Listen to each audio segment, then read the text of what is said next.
Syederalun DPRK Luxmawe pada Rabu 25 September 2024 siang menggelar rapat paripurna penyampaian visi, misi, dan program pasangan calon atau paslon wali kota dan wakil wali kota Luxmawe periode 2024 hingga 2029. Paripurna yang dimulai pada pukul 14 waktu Indonesia bagian Barat tersebut diawali dengan kata-kata sambutan dari Ketua DPRK sementara Luxmawe, Faisal H. Isa. Faisal dalam sambutannya menyampaikan pada rapat paripurna ini kepada paslon wali kota dan wakil wali kota diberikan kesempatan menyampaikan visi, misi, dan program berdasarkan nomor urut dengan durasi waktu yang sama maksimal 20 menit untuk setiap paslon.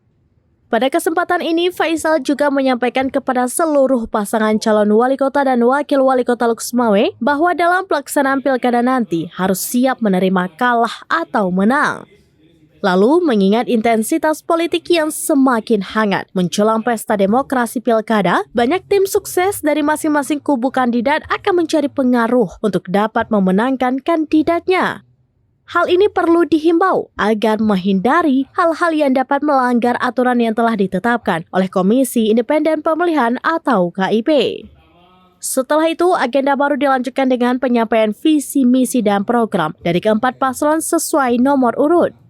Diawali nomor urut 1, Haji Azhari STM SMM SM dan Zulkarnain SPD MPD. Lalu nomor urut 2, Dr. Sayuti Abu Bakar SHMH dan Husaini SE. Dilanjutkan nomor urut 3, Ismail SE dan Azhar Mahmud SE. Serta terakhir nomor urut 4, Haji Fatani AMD dan Haji Zarkashi SE. Dari Luxmawe, Saiful Bahri, serambinews.com. Teman-teman media, Download Tribun X sekarang. Menghadirkan lokal menjadi Indonesia.